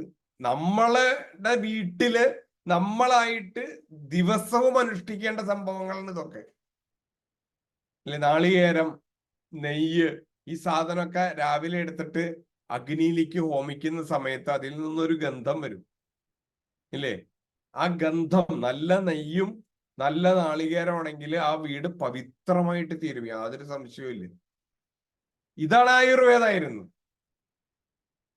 അല്ലെ? തന്ത്രശാസ്ത്രവും ആയുർവേദവും സ്ഥാപത്യവേദവും എല്ലാം തമ്മില് എത്ര ബന്ധമുണ്ടായിരുന്നു എന്ന് നമുക്ക് മനസ്സിലാക്കാൻ വേണ്ടിയിട്ടാണ് ഞാൻ പറഞ്ഞത്. അല്ലാതെ കുറെ ശാസ്ത്രങ്ങളെ കുറിച്ച് നമ്മൾ കാണാതെ പഠിക്കുകയോ കുറെ ആൾക്കാരുടെ പ്രഭാഷണങ്ങളും എല്ലാ ദിവസവും കേൾക്കുകയോ ഇതുകൊണ്ടൊന്നും കാര്യമില്ല. നമ്മളുടെ ജീവിതത്തിലേക്ക് അതിൽ നിന്ന് അല്പമെങ്കിലും നമുക്ക് പകർത്താൻ സാധിക്കണം. അപ്പൊ നമുക്ക് എന്തുണ്ടാവും? നമ്മളുടെ മനസ്സിന് ശാന്തി ഉണ്ടാവും. ഇത് നമ്മളുടെ ആയുർവേദത്തിനെ പറ്റിയുള്ള ക്ലാസ് കേട്ടിട്ട് ഒരാൾക്ക് തോന്നുകയാണ് എൻ്റെ വീട്ടില് ഒരു 10 തുളസിയുടെ കടയെങ്കിലും ഞാൻ വളർത്തും എന്ന് തോന്നിയാൽ അതുകൊണ്ട് ഗുണമുണ്ടായി അല്ലേ? ആർക്ക് ഗുണമുണ്ടായി? ഈ പ്രപഞ്ചത്തിന് ഗുണമുണ്ടായി. അതുകൊണ്ട് 2 ഗുണങ്ങളാണ്. ഒന്ന്, നമുക്ക് പേഴ്സണലായിട്ട് ഗുണമുണ്ടാവും നമ്മളുടെ വീട്ടിൽ തുളസി വളർത്തിയാൽ. നമ്മൾക്ക് ചുറ്റുമുള്ള നമ്മളുടെ കുടുംബത്തിലുള്ള എല്ലാവർക്കും അതിന്റെ ഗുണം കിട്ടും. അവരിതിനെ എതിർത്തോട്ടെ, അവരിതിനെ അനുകൂലിച്ചോട്ടെ, അതൊന്നും നമുക്ക് പ്രശ്നം. അതിനെയാണ് സനാതന ധർമ്മം എന്ന് പറയണത്. നശിക്കാത്ത ധർമ്മം എന്ന് പറയാനുള്ള കാരണം എന്താണ്? ഇത് എല്ലാവർക്കും ഇത് കിട്ടും. അല്ലാണ്ട് ഇത് ചെയ്യുന്നവന് മാത്രമല്ല കിട്ടുന്നത്, ചെയ്യുന്നവന്റെ ചിന്താഗതി വരെ മാറും. ആ ചിന്താഗതി മാറണമെങ്കിൽ ഇത് പ്രാക്ടിക്കലായിട്ട് ചെയ്യണം. അതുകൊണ്ടാണ് ഇപ്പൊ നമ്മളൊരു 10 സസ്യങ്ങൾ വെച്ചിട്ട് നമ്മൾ അത് നനച്ച് അതിനെ വർദ്ധിപ്പിക്കുന്ന സമയത്ത് നമ്മൾ ഒരിക്കലും ഇല്ലല്ലോ ഇതിൽ നിന്നുള്ള ഓക്സിജൻ എനിക്ക് തന്നെ കിട്ടണം എന്ന് വിചാരിച്ചാൽ എന്തെങ്കിലും ചെയ്യാൻ പറ്റുമോ? അങ്ങനെ നമുക്ക് ചെയ്യാൻ പറ്റില്ല. അപ്പൊ നമുക്ക് ചുറ്റും അതിന്റെ ഫലങ്ങളുണ്ട്. ഏതും നിങ്ങൾ ഗണപതി ഹോമം ചെയ്യുന്നു, നിങ്ങളുടെ വീട്ടില് നിങ്ങൾ എല്ലാ ദിവസവും നിങ്ങളുടെ അടുപ്പില് നെയ്യും നാളികേരവും നമ്മൾ ഹോമിക്കുന്ന സമയത്ത് അതിന് ഏറ്റവും പ്രധാനമായിട്ട് വേണ്ട 2 കാര്യമാണ് ഞാൻ പറഞ്ഞത്. ഇത് കൂടാതെ കുറെ കാര്യങ്ങളുണ്ട് അതില്. മുക്കുറ്റി, കറുക, നെല്ല്, 8 വസ്തുക്കളാണ് ഹോമിക്കേണ്ടത്. അല്ലാണ്ട് കുറെ കളർഫുള്ളായിട്ട് കുറെ എന്താ പറയാ, ഇപ്പൊ പൂജയ്ക്ക് ഒരാളെ വിളിച്ചാൽ എന്താ ചെയ്യാ? കുറെ സാധനങ്ങൾ ആ കടയിൽ നിന്ന് കൊണ്ടുവരാൻ പറ്റിയ കുറെ പൂവ്, കുറെ മാല ഒക്കെ, എന്തെങ്കിലും അത് തീയിലിട്ടാൽ നമുക്ക് വിപരീതമായിട്ടുള്ള സംഭവം ഉണ്ടാവുക വീട്ടില്. അതുപോലെയുള്ള സംഭവങ്ങൾ കൊണ്ടുവന്നിട്ട് ഹോമം ചെയ്തിട്ട് എന്താ പ്രയോജനം? അത് കാണിക്കാൻ വേണ്ടിയിട്ട് മാത്രമാണ്. ഈ 8 അഷ്ടദ്രവ്യങ്ങളുണ്ട്. അത് കൂടാതെ കണ്ട് ഈ ഗണപതി ഹോമം ചെയ്യുന്ന ഒരു നമ്മൾക്ക് ചുറ്റും കിട്ടുന്ന ചില സാധനങ്ങളായിരുന്നു ഇത്. അതിൽ ഏറ്റവും പ്രധാനമായിരുന്നു മുക്കുറ്റി, പിന്നെ നെല്ല്, അരിയല്ല, നല്ല നെല്ല്, പഴയ നെല്ല് എന്നാണ് പറയണത്. പഴയ നെല്ലും പുതിയ നെല്ലും തമ്മിൽ ഭയങ്കര വ്യത്യാസമുണ്ട്. അതിനെയൊക്കെ കുറിച്ച് ശാസ്ത്രീയമായി പഠിച്ച് ഇന്നെങ്ങനെയാണ് അരി ഉണ്ടാവുന്നത്? പാലക്കാട് കൊയ്ത്തു കഴിഞ്ഞാല്, പാലക്കാട് നമ്മളിപ്പോ കാണുന്നതല്ലേ, അവിടെ വെച്ച് തന്നെ ഈ പാടത്ത് വെച്ച് തന്നെ മെതിച്ച് അതിന് എന്താ പറയാ, അതിനെ അരിയാക്കി അവിടെ വെച്ച സാധനം ചാക്കിലാക്കും. എന്നിട്ടാണ് ഈ സാധനം ഓരോ സ്ഥലത്ത് ഈ പാലക്കാടൻ മട്ടാന്നും മറിച്ചതെന്നൊക്കെ പറഞ്ഞു പോണത്. പണ്ടെങ്ങനെയായിരുന്നു ഈ സാധനം? ഇത് കൊയ്ത്ത് കഴിഞ്ഞാൽ നമ്മുടെ വീട്ടിൽ കൊണ്ടുവരും. വീട്ടിൽ കൊണ്ടുവന്നാൽ വീട്ടില് മെതിച്ച് ആ നെല്ലെടുത്തിട്ട് നമ്മൾ എന്താ ചെയ്യായിരുന്നു? ആദ്യം പത്താഴത്തിലിടും, അല്ലേ? 6 മാസം ഈ സാധനം കിടക്കണം. 6 മാസം കിടന്ന നെല്ല് നിങ്ങൾ ഉപയോഗിച്ചു കഴിഞ്ഞാൽ ഒരു ഷുഗറും വരില്ല അതിൽ, ഒരു കാർബോഹൈഡ്രേറ്റും വരില്ല അതിൻ്റെ ഉള്ളിൽ നിന്ന്. പക്ഷെ നെല്ല് പഴകിയ നെല്ല് ഉപയോഗിക്കണം. അതിന് മാത്രമേ ആ ഗുണമുള്ളൂ. അല്ലാണ്ട് അത് നമ്മൾ നെല്ലാണെന്ന് പറഞ്ഞിട്ട് കാര്യമില്ല, അരിയാണെന്ന് പറഞ്ഞിട്ട് കാര്യമില്ല, അതിനെ പോളിഷ് ചെയ്ത് വൃത്തിയാക്കിയിട്ട് മാത്രം കാര്യമില്ല. അത് കാണുമ്പോൾ വെട്ടിത്തിളങ്ങിയത് കൊണ്ട് മാത്രം കാര്യമില്ല, ഇല്ലേ? ആ സംഭവം എന്താണെന്ന് കേരളത്തിൽ തന്നെ, കേരളത്തിലല്ല, ഇന്ത്യയിലുടനീളം എപ്പോഴെങ്കിലും നിങ്ങൾക്ക് യാത്ര ചെയ്യാൻ ഭാഗ്യമുണ്ടെങ്കിൽ നിങ്ങൾ യാത്ര ചെയ്ത് നോക്കൂ. ഇവിടെ ഓരോ സ്ഥലങ്ങളിലും ഓരോ തരത്തിലുള്ള അരിയായിരുന്നു, അല്ലെ? ഞാൻ അത്ഭുതപ്പെട്ടു പോയി. ഞാൻ ഇവിടെ ആസാമിലെ മാജുലി എന്ന് പറയുന്ന ഒരു ദ്വീപുണ്ട്. അതായത് നർമ്മദയിലുള്ള ഒരു ദ്വീപാണ് മാജുലി എന്ന് പറയുന്ന ഒരു ദ്വീപ്. ആ ദ്വീപില് ഞാൻ പോയപ്പോ അവിടെ അരിയൊന്നും അടുപ്പത്ത് വെക്കണ പരിപാടിയില്ല. നമ്മളിപ്പോ ഒരു വീട്ടില് നമ്മള് ഏറ്റവും പ്രധാനപ്പെട്ട നമ്മളെ ക്ഷണിച്ച് നമ്മളെ കൊണ്ടുപോയി കഴിഞ്ഞാൽ ഒരു വീട്ടിൽ നമുക്ക് ഇതില്ലേ നമ്മളുടെയൊക്കെ പണ്ട് ഓടിന്റെ പാത്രം, ഓട് അല്ലെങ്കിൽ പിച്ചള എന്ന് പറയുന്ന ലോഹം, ആ സാധനങ്ങൾ സ്വർണം പോലെ വെട്ടിത്തിളങ്ങും. അവര് നല്ല ഭംഗിയായിട്ട് അത് തേച്ച് അതിലാണ് ഒരു അതിഥിയെ അവർ സ്വീകരിക്കുക. ആ അതിഥിക്ക് എന്താണ് തരികയെന്നറിയോ? കുറച്ച് ഒരു വാളം അരി തരും, അതിൽ തൈര് ഒഴിച്ചു തരും, അതിൽ 4 ശർക്കര. ഇപ്പൊ കിട്ടുന്ന ശർക്കരയൊന്നും അല്ല കേട്ടോ, ഇതൊക്കെ തമ്മിൽ അവര് അവിടെ ഉണ്ടാക്കുന്നുണ്ട് എല്ലാ കാര്യങ്ങളും. ഇപ്പൊ നല്ല തൈരും നല്ല ഗുഡവും ഈ അരിയിൽ ഇട്ട് കഴിഞ്ഞാൽ ഈ അരി അങ്ങോട്ട് വേവും. അരി ചോറാവണത്, അരി ചോറാവണത് ചൂടുവെള്ളത്തിൽ ഇട്ടിട്ട് മാത്രമൊന്നുമല്ല, പച്ചവെള്ളത്തില് അല്ലെങ്കിൽ തൈരില് ഇത് ശരിക്കും വെന്തങ്ങ് മലക്കും നമ്മൾ കഴിക്കും. ഞാൻ കഴിച്ചിട്ടുള്ളതാണ്, അതുകൊണ്ട് എനിക്ക് ധൈര്യമായിട്ട് പറയാമല്ലോ. ഞാനിത് കണ്ടിട്ടുമുണ്ട്, കഴിച്ചിട്ടുണ്ട്, പല ദിവസങ്ങളിൽ ഞാൻ അവിടെ താമസിച്ചിട്ടുണ്ട്. ആ ദ്വീപിലെ ഒരാൾക്കും ഒരസുഖവും ഇല്ല. എങ്ങനെയില്ലാത്ത ഈ സാധനമാണ് അവർ കഴിക്കുന്നത്. ഇതാണ് ഇപ്പൊ നമ്മളുടെ ആധുനികതയൊക്കെ അവിടെ കടന്നു ചെന്ന് അവിടെ മറ്റു പല അരികളൊക്കെ വന്ന് തുടങ്ങിയിട്ടുണ്ട്. ഈ പെട്ടെന്ന് തന്നെ നമ്മുടെ വഴിയിലേക്ക് അവരെ കൊണ്ടുവരും. പക്ഷെ ഈ ഒന്ന് ആലോചിച്ച് നോക്കൂ, അരി വേവിക്കുക പോലും വേണ്ടാത്ത അരികളുണ്ട്. അരിയണല്ല എന്ന് പറഞ്ഞിട്ട് കാര്യമില്ലല്ലോ. എത്ര തരത്തിലുള്ള അരികളായി. നമ്മളൊക്കെ കേട്ടിട്ടുണ്ടായിരുന്നു തവളക്കണ്ണൻ, ഇല്ലേ എന്നൊക്കെ പറഞ്ഞ. ഇപ്പൊ ആരെങ്കിലും തവളക്കണ്ണൻ കൃഷി ചെയ്യും? ഇപ്പൊ കടയിൽ പോയാൽ നമ്മൾ അരി മേടിക്കാൻ പോയാൽ നമ്മൾ ഏത് അരിയ മേടിക്കുക? ബസുമതി, അല്ലെങ്കിൽ എന്തൊക്കെ സാധനങ്ങളാണ്, ഇല്ലേ? എത്ര ടൈപ്പ് അരികളാണ് ഇരിക്കുന്നത്. അപ്പൊ ഇതൊക്കെ ഞാൻ ഇത് പറയണത് എന്താ വെച്ചാൽ, നമ്മൾ ആയുർവേദം എന്ന് പറഞ്ഞിട്ട് ആയുർവേദം പഠിക്കുന്നതുകൊണ്ട് മാത്രം യാതൊരു പ്രയോജനവും ഇല്ല. ആയുർവേദത്തിൽ ഇന്ന പുസ്തകങ്ങളുണ്ട്, അല്ലെങ്കിൽ ആയുർവേദത്തിലെ ഇന്ന തത്വങ്ങളുണ്ട്, അതാണ് ഇതാണ് ആയുസിന്റെ വേദന ആയുർവേദം ഒക്കെ ശരിയല്ല, നല്ലത് തന്നെ പഠിച്ചത്. നിങ്ങൾക്ക് എന്ത് ഗുണമുണ്ടായി ഇത് പഠിച്ചിട്ട്? ഏറ്റവും ചെറിയ കാര്യം, നമ്മളുടെ വീട്ടിൽ നമുക്കൊരു 10 സസ്യം നമുക്ക് വളർത്താൻ അറിയോ? ഇല്ലെങ്കിൽ നമ്മളത് പഠിച്ചാലുള്ള ഗുണം എന്താ? 10 പേർക്ക് പറഞ്ഞു കൊടുക്കാലോ. അപ്പൊ എനിക്കത് ചെയ്യാൻ പറ്റിക്കൊള്ളണമെന്നില്ല. ഞാൻ ചെയ്യാൻ ശ്രമിക്കുന്ന ആളാണ്, ശ്രമിക്കുന്നില്ല എന്നല്ല. പക്ഷെ പറ്റിയില്ലെങ്കിൽ ഇപ്പൊ നിങ്ങൾക്ക് നിങ്ങളുടെ അവിടെ താമസിക്കുന്ന സാഹചര്യത്തിൽ ചില കാര്യങ്ങളൊന്നും ചെയ്യാൻ സാധ്യമല്ല. നാട്ടിലുള്ള നിങ്ങളുടെ ആൾക്കാർക്ക് പറഞ്ഞു കൊടുക്കാലോ, എടാ മോനെ, ഇതൊക്കെ കഴിഞ്ഞ് പഠിപ്പൊക്കെ കഴിഞ്ഞ് അമേരിക്കയിൽ വന്ന് കുറെ കാശൊക്കെ സമ്പാദിച്ചു കഴിഞ്ഞാലും ഇതൊക്കെ തന്നെ പറയാനുള്ളതെന്ന് നിങ്ങൾ പറയുമ്പോൾ അവന് തോന്നും. ഇത് നമ്മളിവിടെ അനുഭവിക്കുന്നതാണ്, ഇല്ലേ? നമ്മള് വലിയ എന്താ പറയാ, നമുക്കിപ്പോ നമ്മൾ അവിടെ താമസിക്കുന്നതുകൊണ്ട് നമുക്കറിയാം അവിടുത്തെ ഡോക്ടർമാരുടെ വിവരവും, ഇല്ലേ? അവർക്ക് ഓരോ കാര്യത്തിലുള്ള ജ്ഞാനം അവര് തന്നെ പറയുന്നതാണ് നമ്മളോട്. അവർക്കൊന്നും വിവരമില്ലാന്നോ അല്ലെങ്കിൽ ആ ശാസ്ത്രം ശരിയല്ല എന്നൊന്നും അല്ലാണ്ട് അതിന്റെ അർത്ഥം. എല്ലാത്തിനെയും നമ്മൾ നെഗറ്റീവായിട്ട് എടുക്കേണ്ട ആവശ്യമില്ല. ഇതൊക്കെ ശരിയാണ്, നല്ലതാണ്. പക്ഷേ അതിന് നമ്മൾക്കറിയാവുന്ന ഒരു ശാസ്ത്രത്തിനെ കംപ്ലീറ്റ് ആയിട്ട് നശിപ്പിച്ചുകൊണ്ട് അതിലേക്ക് പോകേണ്ട ആവശ്യമില്ല. ഇപ്പൊ എങ്ങനെ നമുക്ക് ഇതിനെ സമുദ്ധരിക്കാൻ സാധിക്കും? അതിന് 10 സെമിനാർ നടത്തിയോണ്ടൊന്നും യാതൊരു കാര്യമില്ല. ആയുർവേദത്തിന് വേണ്ടി ഭയങ്കര വാ തോരാതെ 4 സെമിനാർ നടത്തി ഞാൻ അവിടെ പേപ്പർ അവതരിപ്പിച്ചു. അതൊക്കെ അവതരിപ്പിച്ചോ, നിങ്ങൾക്ക് കഴിവുണ്ടെങ്കിൽ. നിങ്ങളൊരു 10 സസ്യം വെച്ച് പിടിപ്പിക്കൂ. നിങ്ങളുടെ ജീവിതത്തിൽ കുറച്ചെങ്കിലും അതിനെ കൊണ്ടുവരാനായിട്ട് ശ്രമിക്കൂ. അല്ലെങ്കിൽ നിങ്ങളുടെ പ്രേരണയാല് ഒരു സ്ഥലെങ്കിലും അങ്ങനെ നടക്കണ ഒരു സ്ഥലം ഉണ്ടാവട്ടെ. അപ്പൊ നിങ്ങൾക്ക് ദൈവാനുഗ്രഹം ഉണ്ടാവും. ഇല്ലേ? അന്നദാനത്തിനെ കുറിച്ച് പ്രസംഗിച്ചിട്ട് കാര്യമുണ്ടോ? ഗോസേവയെ കുറിച്ച് പ്രസംഗിച്ചിട്ട് കാര്യമുണ്ടോ? ഗോസേവയെ കുറിച്ച് പ്രസംഗിച്ച് ആ മീറ്റിങ്ങിന്റെ ലാസ്റ്റ് ഗോമാംസം വിതരണം ചെയ്തിട്ട് എന്താ പ്രയോജനം? ഇല്ലേ? അപ്പൊ നമുക്ക് ഒന്നില്ലെങ്കിൽ നമുക്ക് ഒരു പശുവിനെങ്കിലും നമുക്ക് വളർത്താൻ പറ്റുമോ നോക്കണം. നമുക്ക് വളർത്താൻ പറ്റിയില്ലെങ്കിലോ അങ്ങനെ വളർത്തുന്നവരെ നമുക്ക് സഹായിക്കാൻ പറ്റുമോ നോക്കണം. അതാണ് രണ്ടാമത്തെ അതിന്റെ പൊസിഷൻ. ഇല്ലേ? അപ്പൊ നമ്മളല്ലെങ്കിൽ നമ്മള് വ്യക്തിപരമായിട്ട് എല്ലാ കാര്യവും വ്യക്തിപരമായിട്ട് നമുക്ക് ചെയ്യാൻ പറ്റില്ല. പക്ഷെ നമ്മളുടെ ജീവിതം കൊണ്ട് ആ ഒരു പ്രസ്ഥാനം നടക്കും. മനസ്സിലായോ? അങ്ങനെ ഒരു സാഹചര്യങ്ങൾ ഉണ്ടാവും നോക്കണം. അല്ലെങ്കിൽ നമ്മളുള്ള സാഹചര്യത്തിൽ നിന്നിട്ട് ഈ കാര്യങ്ങളെ നന്നായിട്ട് വളരാൻ നമുക്ക് എന്തൊക്കെ ചെയ്യാൻ പറ്റും. ചിലർക്കൊക്കെ ചില പൊസിഷനിൽ ഇരുന്നിട്ട് അവർ പറഞ്ഞാ മതി ചില കാര്യങ്ങൾ.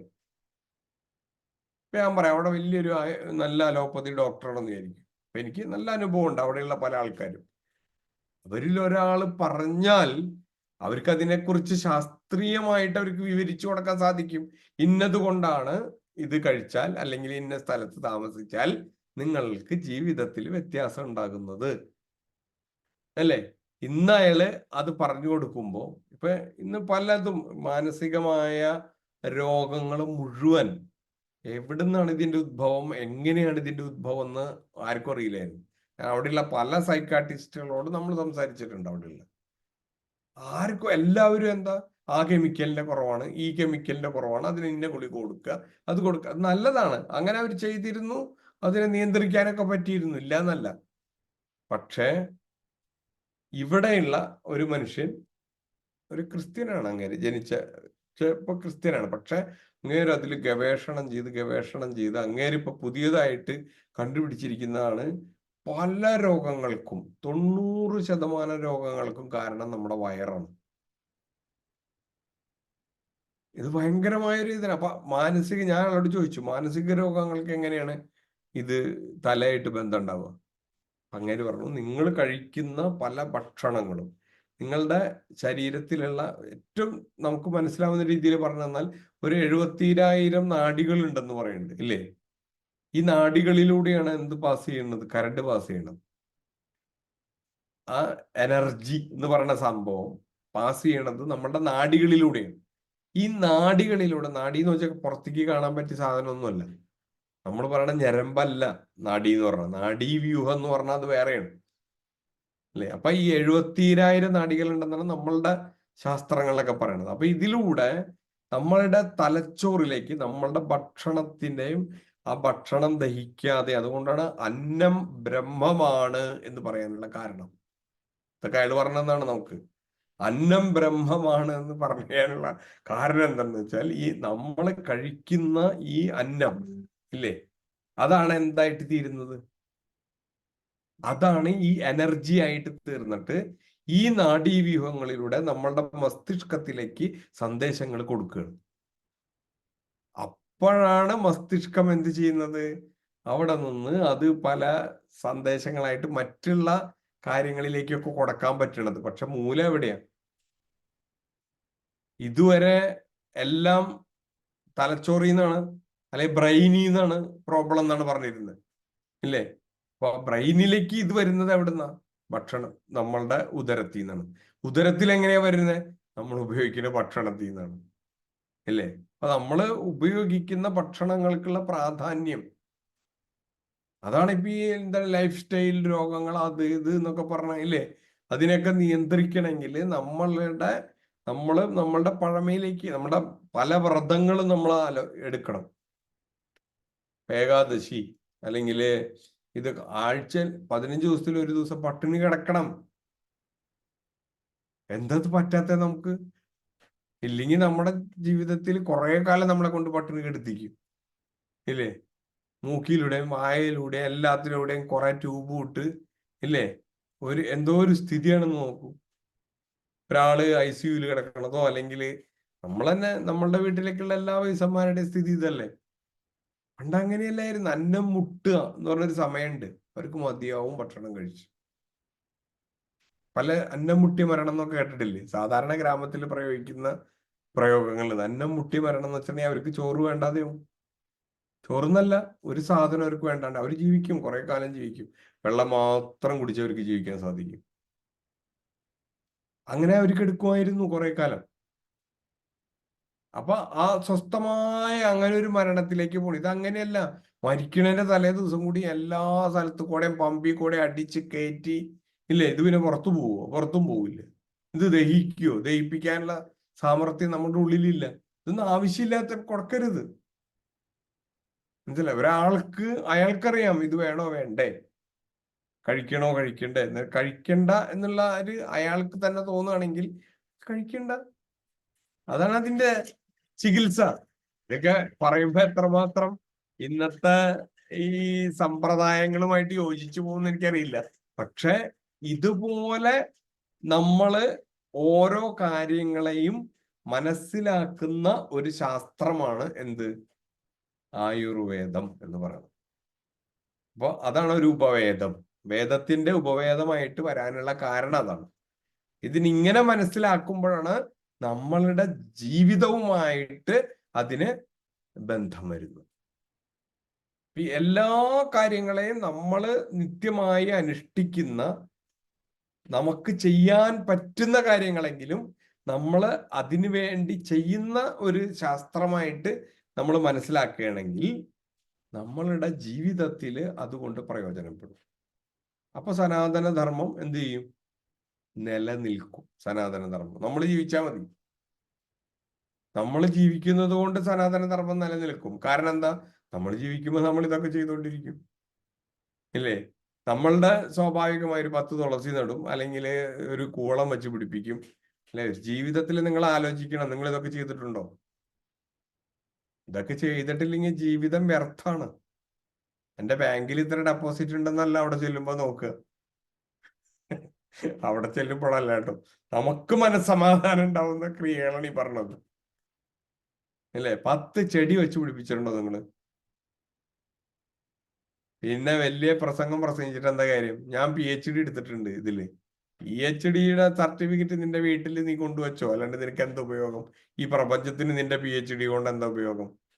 കുറെ പൈസ ഗവൺമെന്റും കുറെ പൈസ നാട്ടുകാരും ചെലവാക്കി നിനക്ക് വേണ്ടി എന്നല്ലാതെ നിന്റെ PhD കൊണ്ട് എന്താ പ്രയോജനം? ആ സ്ഥാനത്ത് നിങ്ങൾ 10 സസ്യങ്ങൾ നിങ്ങൾ വച്ച് പിടിപ്പിച്ചിട്ടുണ്ടോ? വെറും സസ്യങ്ങളല്ല, അതിനെക്കുറിച്ച് പഠിക്കുമ്പോഴാണ് അത് മനസ്സിലാവുക. ബോഗൺവില്ല വച്ച് പിടിപ്പിക്കാനല്ല പറഞ്ഞത്.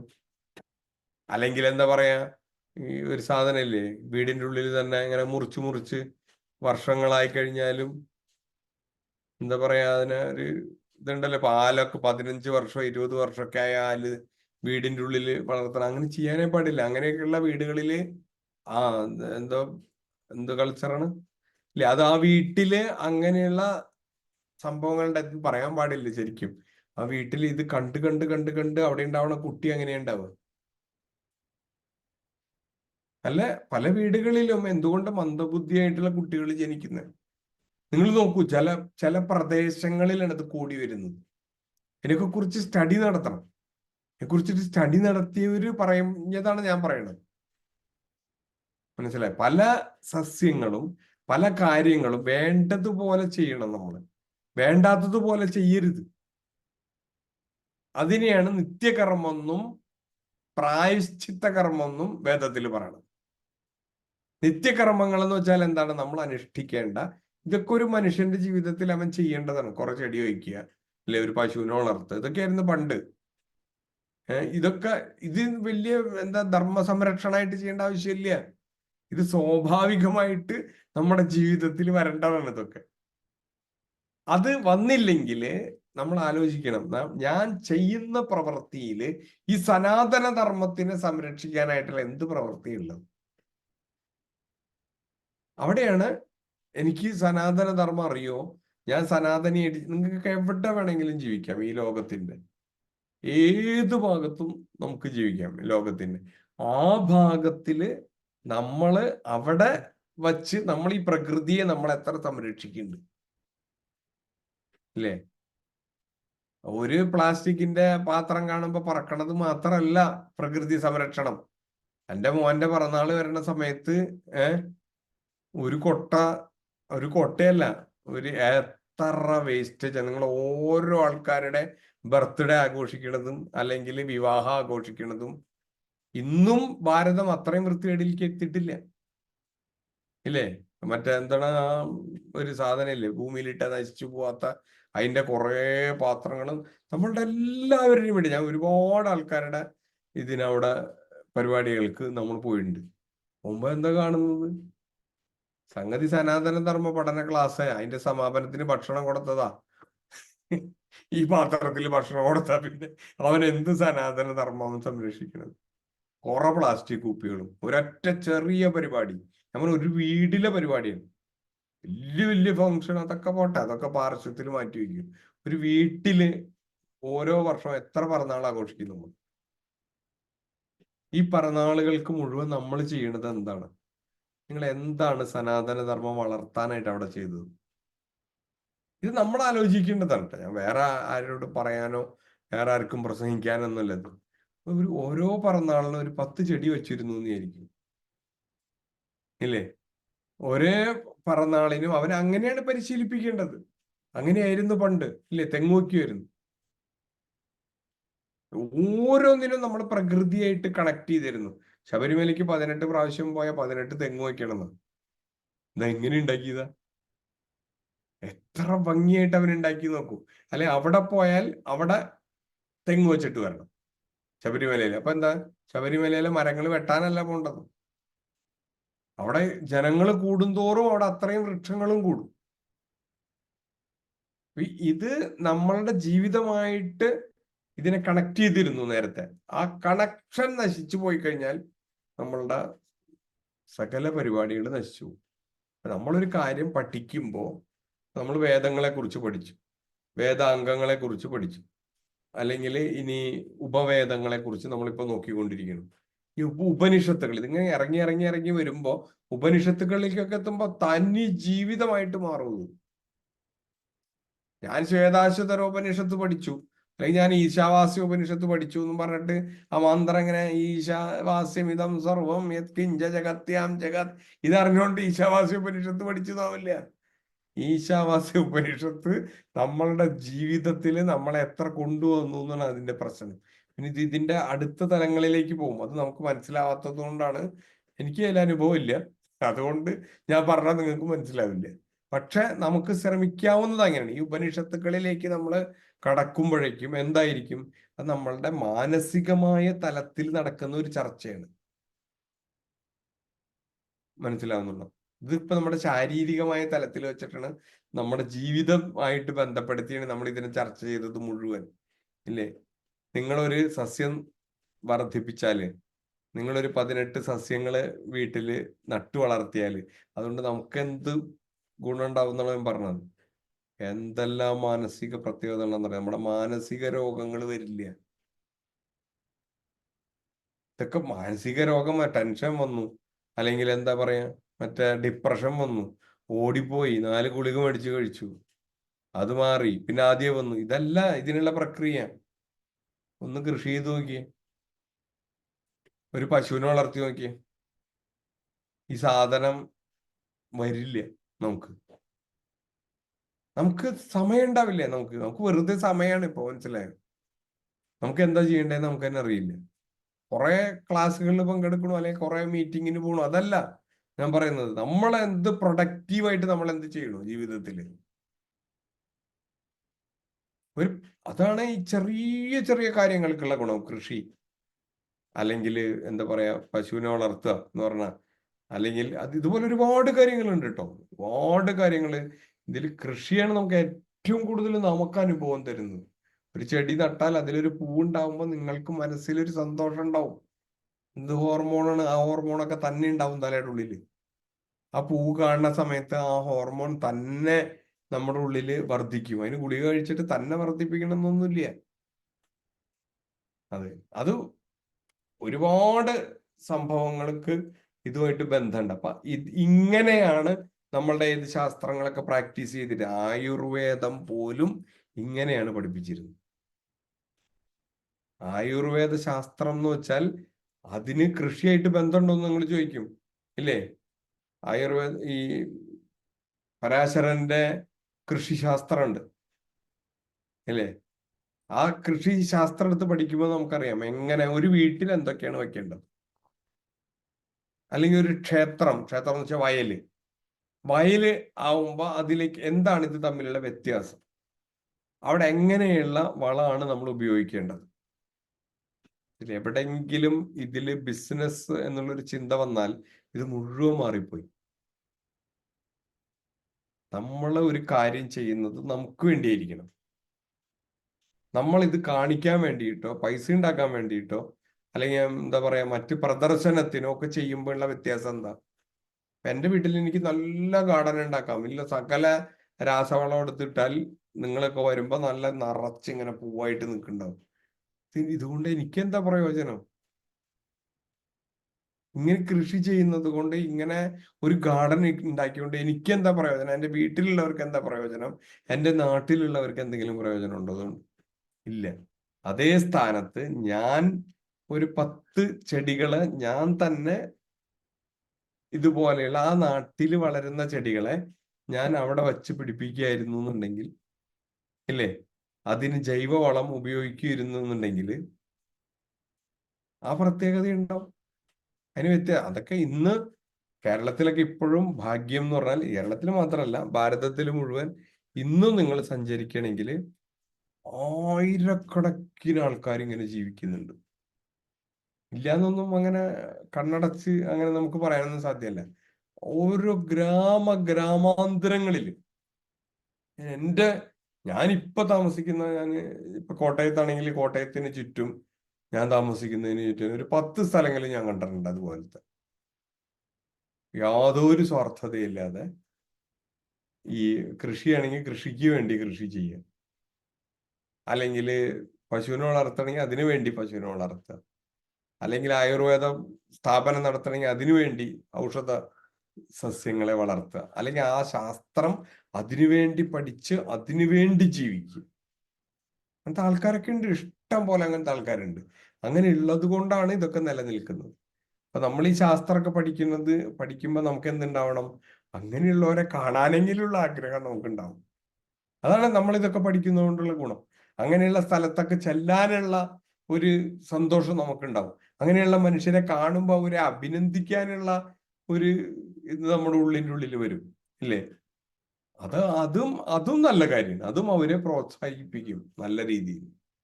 അങ്ങനെയുള്ള കാര്യങ്ങളൊക്കെ ചെയ്യാനായിട്ട് ആവണം നമ്മളുടെ ഈ ഹിന്ദുധർമ്മ പരിചയ പഠനം. ഇത് വളരെ പ്രാക്ടിക്കലായിട്ട് അതിനെ നമുക്ക് മാറ്റിക്കൊണ്ടുപോകാൻ സാധിക്കണം. അതുകൊണ്ടാണ് ഞാൻ ആയുർവേദ ശാസ്ത്രത്തിനെ കുറിച്ച് പറഞ്ഞാൽ, നമ്മളിപ്പോ പഠിച്ച ആയുർവേദ ശാസ്ത്രം കൊണ്ട് ഗുണം ഉണ്ടാവേണ്ടത് ഏറ്റവും ചുരുങ്ങിയ കാര്യം ഞാൻ പറയാണ്, നമ്മളുടെ വീട്ടില് അതിന്റെ ഒരു പ്രയോഗം ഉണ്ടാവും. ഒരു 10 തുളസി ചെടിയെങ്കിലും, ഒരു വില്ല് വൃക്ഷമെങ്കിലും നമ്മളുടെ പ്രേരണ കൊണ്ട് ഉണ്ടാവണം. ഒന്നില്ലെങ്കിൽ നമ്മളായിട്ട് നടണം, അല്ലെങ്കിൽ നമ്മൾ എവിടെ പോകുന്നു, നമ്മുടെ ബന്ധുക്കളോ നമ്മുടെ വീടോ നമ്മുടെ വളപ്പോ നാട്ടിലുണ്ടാവുമല്ലോ. നമുക്ക് എല്ലാവർക്കും നാട്ടിൽ ഇഷ്ടം പോലെ ഭൂമിയുണ്ട്. ആ ഭൂമിയിലൊക്കെ ഇന്ന് എന്താ ഉള്ളത്? ഒന്നുമില്ല, വെറും മൊട്ടക്കുന്നുകളാ. എല്ലായിടത്തും അമേരിക്കയിൽ ഇരുന്ന് കാശ് സമ്പാദിച്ച് ഇവിടെ പെരപണിയുന്നു. ആ പെരപണിയണതിന്റെ നേരത്ത് നിങ്ങൾ ഇവിടെ വരികയാണ്, താമസിക്കുകയാണെങ്കിൽ പെരപണിതോളൂ, അതിന് കുഴപ്പമൊന്നുമില്ല. പക്ഷെ ഇല്ല എന്നുണ്ടെങ്കിൽ അവിടെ നല്ല നല്ല ചെടികൾ വളർത്താനായിട്ടുള്ള, നല്ല നല്ല ഔഷധങ്ങൾ വളരാനായിട്ടുള്ള സ്ഥലമായിട്ട് വിട്ടു കൊടുക്കണം നമ്മൾ.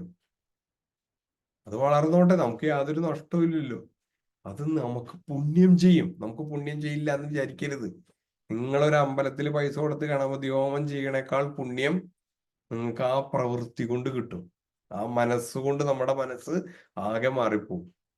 അങ്ങനെ ആയിരിക്കണം നമ്മളുടെ പഠനം എന്ന് മാത്രം പറഞ്ഞുകൊണ്ട് നമുക്ക് ഇന്നത്തെ ഇത് നിർത്താം. അപ്പൊ ആയുർവേദം എന്നുള്ളതിൽ ഇപ്പൊ ഞാൻ ആ ആയുർവേദത്തിനെ കുറിച്ച് മുഴുവൻ പറഞ്ഞിട്ടുള്ള കാര്യങ്ങൾ കഴിഞ്ഞ ക്ലാസ്സിൽ നമ്മൾ പറഞ്ഞതാണ്. കംപ്ലീറ്റ് പുസ്തകങ്ങള്, അതിന്റെ ഋഷികള്, ഇതൊക്കെ നമ്മൾ അങ്ങനെയാണ് നമ്മൾ പഠനം മുന്നോട്ട് കൊണ്ടുവന്നിരുന്നത്. അതിനെ നമ്മുടെ ജീവിതവുമായിട്ടും കൂടി കണക്ട് ചെയ്യാനാണ് ഇന്നത്തെ ക്ലാസ്സിൽ നമ്മൾ ഇത്രയും അതിനെക്കുറിച്ച് ചിന്തിച്ചത്. ഇനി അടുത്ത നമുക്കുള്ളത് ധനുർവേദം എന്നുള്ള ഒരിതാണ്. അപ്പൊ അടുത്ത ക്ലാസ്സിൽ നമുക്ക് ധനുർവേദത്തിനെ കുറിച്ച് ചിന്തിക്കാം. എങ്ങനെയാണ് ആയുധങ്ങൾ പോലും അറിവായിട്ട് മാറുന്നത്. ധനുർവേദം എന്ന് വെച്ചാൽ യുദ്ധം ചെയ്യാനുള്ള ആയുധം ഉണ്ടാക്കല്ല. ഇതിന്റെ പ്രാക്ടിക്കലായിട്ട് നമുക്ക് അടുത്ത ക്ലാസ്സിൽ ചിന്തിക്കാം. എന്തിനാണ് ആയുധങ്ങൾ? ആയുധങ്ങൾ സംരക്ഷിക്കാനുള്ളതാണ്. മനുഷ്യന് സംരക്ഷിക്കപ്പെടുകയാണ് വേണ്ടത്. സംരക്ഷണം എന്ന് പറയുന്ന ഒരു ധർമ്മമാണ്, അല്ലേ? അനുഷ്ഠാനം എന്ന് പറയുന്നത് പോലെ തന്നെ ഇപ്പൊ ഞാൻ ആയുർവേദത്തിനെ പറ്റി പറഞ്ഞപ്പോ അനുഷ്ഠാനത്തിനെ കുറിച്ചാണ് പറഞ്ഞത്. മുഴുവൻ നമ്മൾ ചെയ്യേണ്ട കാര്യങ്ങളാണ് പറഞ്ഞത്. അതുപോലെ നമ്മൾ ചെയ്യേണ്ട വേറൊരു സംഭവമാണ് ധർമ്മത്തിനെ സംരക്ഷിക്കുക എന്നുള്ളത്. ആ സംരക്ഷണം വരുമ്പോഴാണ് ഈ ധനുർവേദത്തിന്റെ ഏറ്റവും വലിയ കാര്യങ്ങൾ അവിടെയാണ് വരുന്നത്. അതുമായിട്ട് ബന്ധപ്പെടുത്തി നമുക്ക് ചർച്ച ചെയ്യാം അടുത്ത ക്ലാസ്സിൽ. അപ്പോൾ സർവേ ഭവന്തു സുഖിനഃ, സർവേ സന്തു നിരാമയാ, സർവേ ഭദ്രാണി പശ്യന്തു, മാ കശ്ചിത് ദുഃഖഭാഗ് ഭവേത്. ഓം നമോ. രാമായണ മാസമൊക്കെ ഗംഭീരമായിട്ട് ആഘോഷിച്ചോ? ഓ, ഗംഭീരമായി.